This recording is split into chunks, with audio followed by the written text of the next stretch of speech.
Cooperative federalism क्या होता है, और मैंने तो हमेशा कहा कॉम्पिटिटिव कोऑपरेटिव फेडरलिज्म। आज देश को जरूरत है कॉम्पिटिटिव कोऑपरेटिव फेडरलिज्म। हमारे राज्यों के बीच में तंदुरुस्त स्पर्धा हो ताकि हम तेजी से देश में आगे बढ़े। एक सकारात्मक सोच के साथ हमको चलने की जरूरत है। और मैं ये राज्य में था तब भी इसी विचारों को लेकर के काम करता था, इसलिए चुपचाप सहता भी था। आदरणीय सभापति जी, कोविड एक उदाहरण है। इतना बड़ा संकट आया दुनिया का, ऐसे संकट के समय राज्य के मुख्यमंत्रियों के साथ 20 बैठकें की।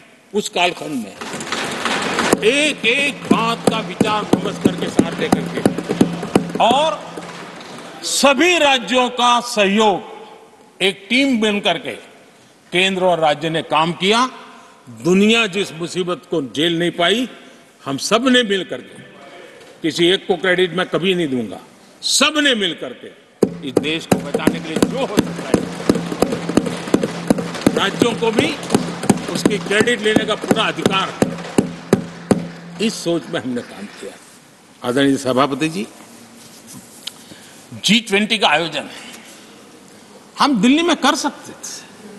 हम दिल्ली में इन बड़े बड़े नेताओं के बीच रह करके सब कुछ क्या नहीं कर, पहले हुआ ही है।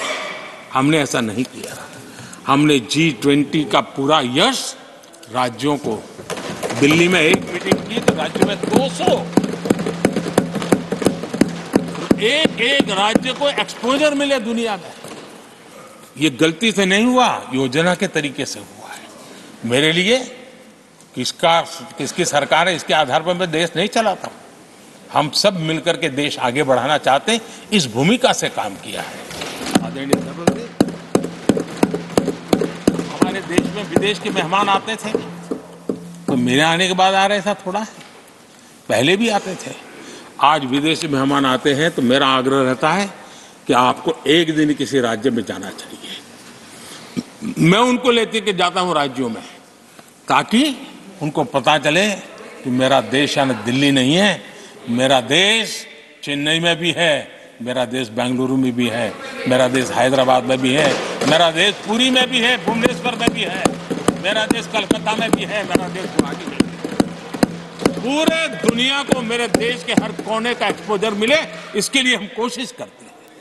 वहां की सरकार का सहयोग असहयोग इसके तराजू पर नहीं तोलते। एक ईमानदारी से इस देश के भविष्य के लिए पूरे विश्व मेरे भारत को जाने, इसके लिए हम इस प्रयास करते हैं। और मैं अभी भी 26 जनवरी को इतना बड़ा काम रहता है, सबको मालूम है। उसके बाद भी मैं 25 तारीख को फ्रांस के राष्ट्रपति को राजस्थान की गलियों में घुमा रहा था। दुनिया को पता चले कि मेरा राजस्थान ऐसा।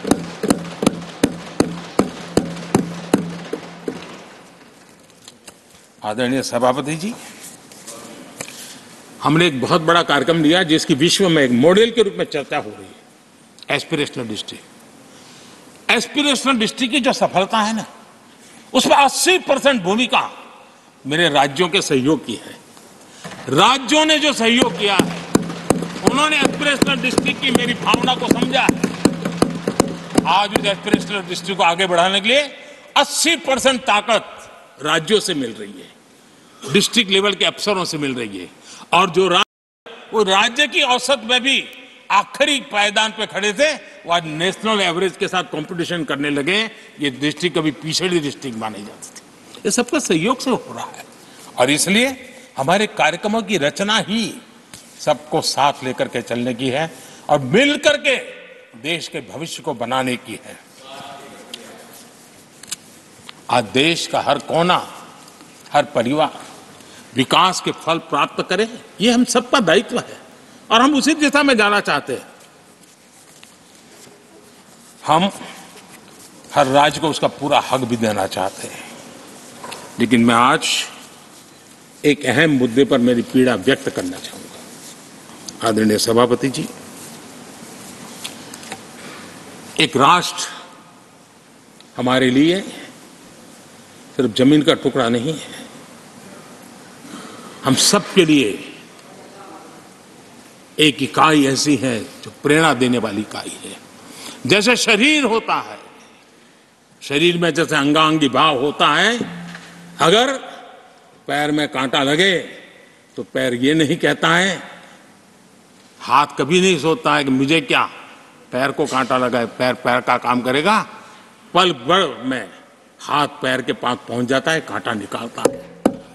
कांटा पैर को लगता है, आंख ये नहीं कहती कि आंसू मैं क्यों बहाऊं, आंसू आंख से निकलते हैं। हिंदुस्तान के किसी भी कोने में दर्द हो तो पीड़ा सबको होनी चाहिए। अगर देश का एक कोना, अगर शरीर का एक अंग अगर काम नहीं करता है तो पूरा शरीर अपंग माना जाता है। शरीर जिस प्रकार से, अगर देश का भी कोई कोना, देश का कोई क्षेत्र विकास से वंचित रह जाएगा तो देश विकसित नहीं हो सकता है।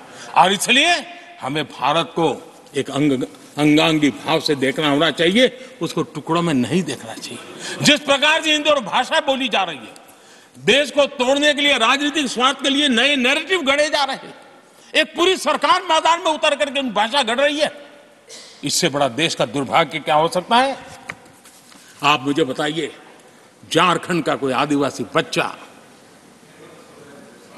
अगर ओलंपिक के खेल के अंदर जाकर के मेडल लेकर आएगा तो क्या हम ये सोचते हैं कि तो झारखंड का बच्चा है?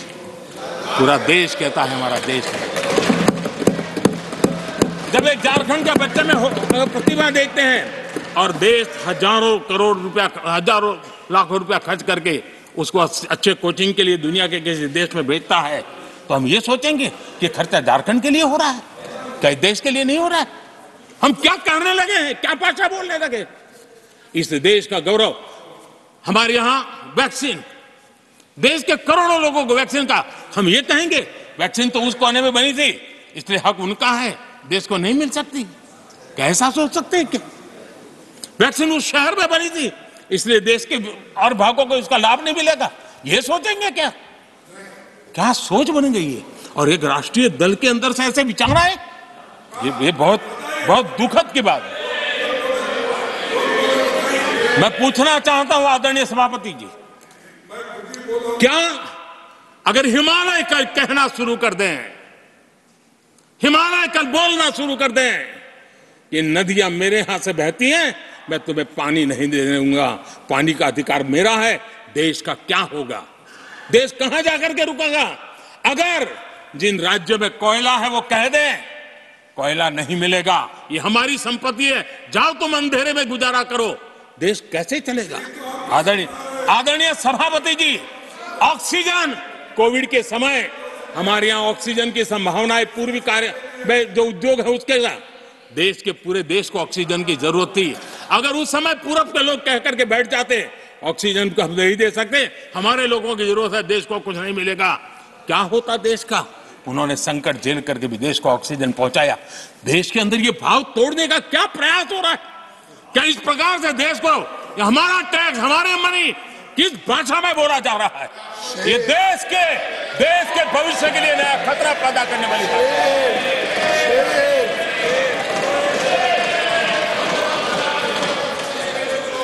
देश को तोड़ने के लिए नए नए नैरेटिव खोजना बंद कर दीजिए।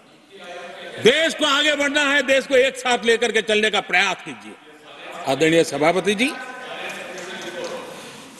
पिछले 10 वर्ष नीति और निर्माण के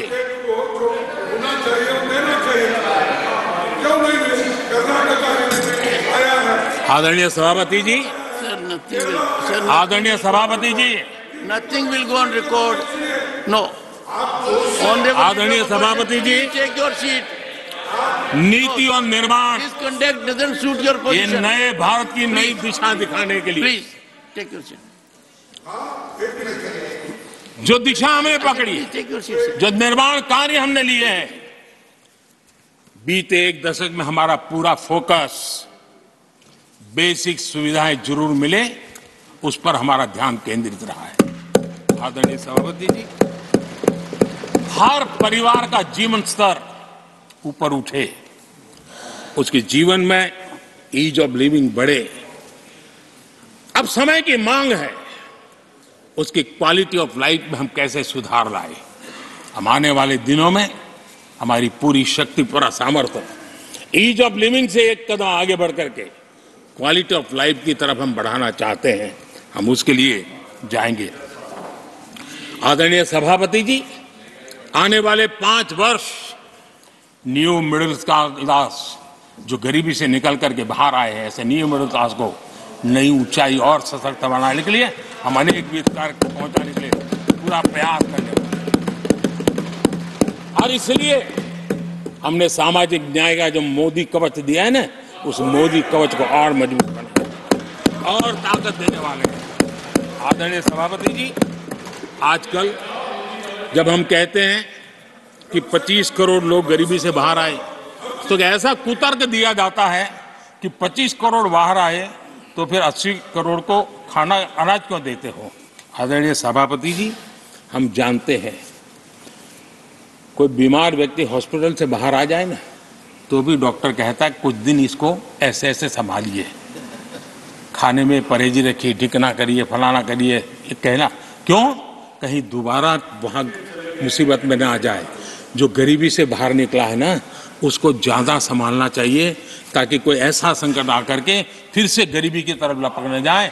और इसलिए उसको मजबूती देने का समय देना चाहिए। ये समय हमने गरीब को मजबूत, ताकि वो फिर से वो न्यू मिडिल क्लास फिर से वापस उस गर्त में डूब न जाए। हम 5 लाख रुपए आयुष्मान का देते हैं ना, उसके पीछे एक इरादा है, परिवार में एक बीमारी आ जाए ना, मध्यम वर्ग का आदमी भी गरीब बनने से देर नहीं लगती है। और इसलिए गरीबी से बाहर निकलना जितना जरूरी है, उतना गलती से भी गरीबी की तरफ पीछे न चला जाए, उसके लिए ध्यान रखने की आवश्यकता है। और इसलिए हम अनाज देते हैं, अनाज देते रहेंगे, किसी को बुरा लगे या न लगे। 25 करोड़ गरीबी से बाहर निकले हैं, न्यू मिडिल क्लास हुए हैं, लेकिन मुझे समझ है, मैं उस दुनिया जी करके आया हूं, उनको जरूरत ज्यादा है और इसलिए हमारी ये योजना जारी रहेगी। ಕನ್ನಡಿಗರ ಮೆಚ್ಚಿನ ನಿಮ್ಮ ನ್ಯೂಸ್ 18 ಕನ್ನಡ ಈಗ ವಾಟ್ಸ್ಆಪ್ನಲ್ಲಿಯೂ ಲಭ್ಯ.